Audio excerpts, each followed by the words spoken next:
আমাদের এক ভাই, মুসলমান ভাই, তিনি লাইভের মধ্যে এসে উনি আফসোস করতেছে, বলে এই কথা শোনার পরে হয়তো আমাকে অনেকে গালি দিবেন, ইসলাম বিদ্বেষী বলবেন, কিন্তু আমি না পারতে এই কথাগুলি বলতে হচ্ছে।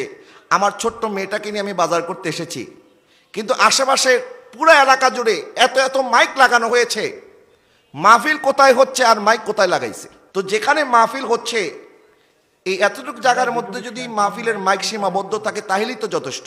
আমরা 100টা মাইক লাগাই দিলাম, মানুষের কষ্টের কারণ হয়ে গেল। অসুস্থ রোগীরা, তারা অনেকে হার্টের রোগী আছে।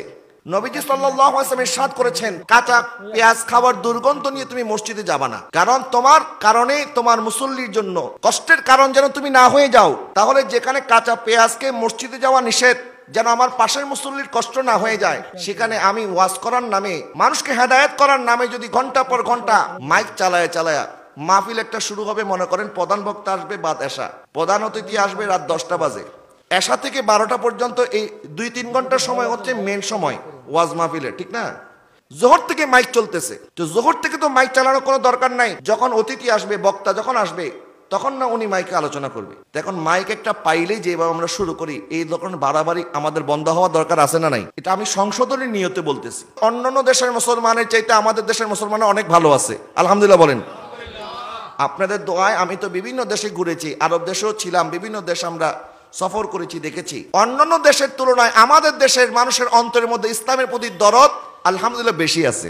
আমাদের মানুষের মাথার মধ্যে যেরকম টুপি, আমাদের মসজিদগুলির মধ্যে মুসল্লিরা যেভাবে উপস্থিত হয়, শবে কদর, শবে বরাত, শবে মেরাজের মধ্যে মানুষ দলবদ্ধভাবে যেইভাবে এলাকার মধ্যে ইবাদতের একটা আরো সৃষ্টি হয়, প্রত্যেকটা অলিতে গলিতে মাহফিল, প্রত্যেকটা জায়গায় মাহফিল।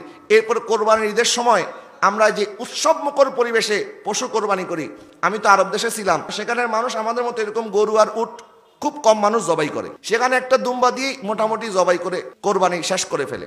আর কোথায় গিয়ে জবাই করে এটা সবাই জানেও না, সবাই দেখেও না। এটা একটা নির্দিষ্ট জায়গায় থাকে, ওখানে তারা পশুটা পাঠিয়ে দেয়, পরিবারের যে কোনো একজন সেখানে যায়। অথচ আমাদের দেখেন কোরবানি ঈদ আসার সাথে সাথে এর 1 সপ্তাহ যাবত আমাদের বাচ্চাদের ঘুম নাই। বাবাকে বলে, বাবা তাড়াতাড়ি হাটে নিয়ে যাও, পছন্দের মতো গরু একটা কিনতে হবে।